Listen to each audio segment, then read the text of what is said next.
Primer curso de gas natural. Autor, ingeniero Walter Raúl Cornejo Medina, experto en gas natural. Hola de nuevo a todos y todas. Ante todo, muchas gracias por los comentarios y el aliento para continuar con la entrega de este curso sobre el gas natural.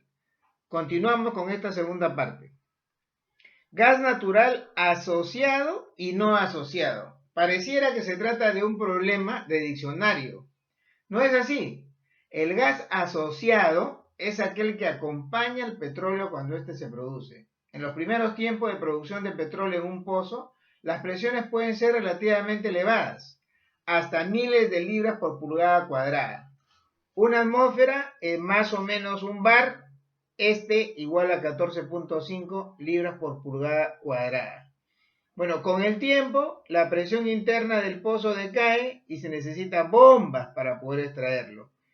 Bueno, el petróleo, una vez que llegó a la tubería, se conduce a unos tanques donde se van a producir una separación. El gas hacia arriba y los líquidos hacia abajo. La separación de los líquidos, que son el petróleo y el agua, se produce fácilmente, aunque hay que darle un poquito de tiempo. El petróleo es aceite y por lo tanto es más liviano que el agua. Por lo tanto, el agua ocupará la parte inferior y el petróleo la parte superior. El gas obtenido, el cual se denomina asociado, tiene poca presión. Para moverse necesita energía, necesita presión. Por eso se le da presión. ¿Cómo? Comprimiéndolo. ¿Cuánto? Usualmente en los campos de petróleo se comprime hasta 200 o 300 libras por pulgada cuadrada más o menos, es decir, entre 14 y 25 atmósferas. Con esa energía usualmente es suficiente para transportarlo en los ductos en los campos petroleros. El gas no asociado suena como gas solito. Sale normalmente muy presurizado y aunque la presión declina con el tiempo, en general mantiene valores muy superiores a la presión atmosférica. En el caso de camisea, sale a 4.500 libras por pulgada cuadrada, es decir, 310 bares. A ver, como referencia, un balón de GLP está sometido aproximadamente a 7 bares.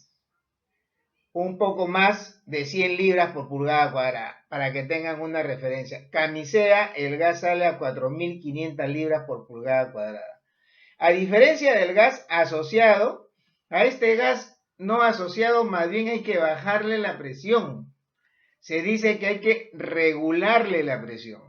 Con una presión tan alta no se debe movilizar en los gasoductos. Hay otra diferencia sumamente importante. El gas asociado se produce, como se produce junto con el petróleo, se está produciendo de manera continua. Se produce más petróleo, más gas. Si se cierra un pozo de petróleo, se cierra la producción del mismo. No hay mucha flexibilidad. Es difícil de ajustar la producción con los clientes. Un cliente generador eléctrico, por ejemplo, toma mucho gas en las horas punta, o sea, entre las 6 de la tarde y las 10 de la noche. Pero toma muy poco entre las 12 de la noche y las 5 de la mañana. Entonces, ¿qué hacemos? En las otras horas que el gas asociado se va a seguir produciendo pero sin uso. Se va a quemar, se va a reinyectar.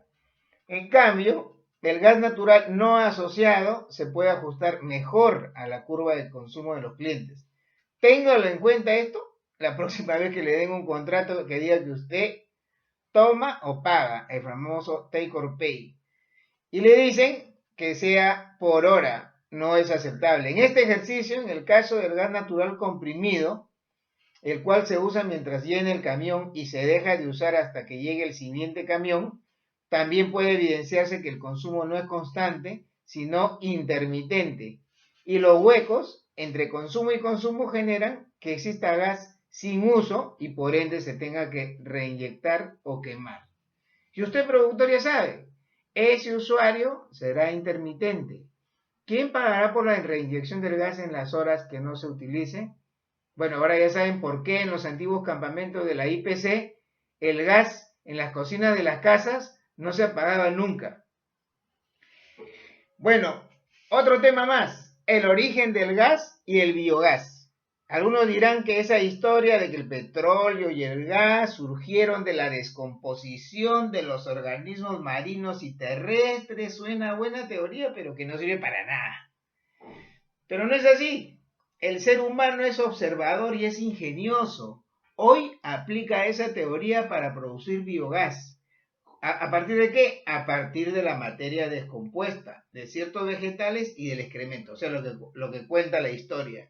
Entonces, las ciudades modernas usan la basura orgánica y saben producir calor y electricidad. Es decir, no era palabrería. Por eso vale la pena estudiar los fenómenos de naturaleza. Bueno, ¿cómo se hace llegar a los usuarios el gas natural? Aquí vienen los gasoductos, tan mentados últimamente, tanto por su necesidad como por su costo. Se obtiene el gas, perfecto. Se presuriza para movilizarlo, o sea, se le agrega presión. Y ahora, ¿dónde están los usuarios? ¿A dónde hay que llevar el gas? Tan lejos como desde Camisea hasta Lima, con un recorrido de 725 kilómetros, o tan cerca como de Pariñas a Talara, con un recorrido de 20 kilómetros, y hay algunas distancias incluso menores. Para ello están los ductos denominados gasoductos o gaseoductos, como usted quiera. Estos ductos se diseñan de acuerdo a las condiciones requeridas por los clientes. O digamos que si el cliente es un generador de electricidad, dice la generadora eléctrica necesita gas probablemente a 28 bares, o sea, 400 libras por pulgada cuadrada. Si es una empresa industrial, dice yo solamente quiero 4 bares. Si es una estación de servicio, lo deseable son 15 a 40 bares. Entonces, hay que diseñar el ducto de manera apropiada. Como toda instalación, estos gasoductos se siguen ciertas normas, es decir, ciertos mandatos técnicos. Se debe tener en cuenta que la seguridad, por eso la presión máxima aceptable hoy en día es del orden de los 150 bares. Pero evidentemente hay muchos gasoductos con menos presión. El número de válvulas intermedias, dependiendo de la densidad poblacional en su recorrido. El material a utilizar, mayoritariamente acero, aunque con variedades de aleación, y también se utiliza polietileno en algunos casos. Si los ductos están en tierra o si están en mar, se toma en cuenta siempre el futuro de los consumos. No se puede diseñar un gasoducto para hoy.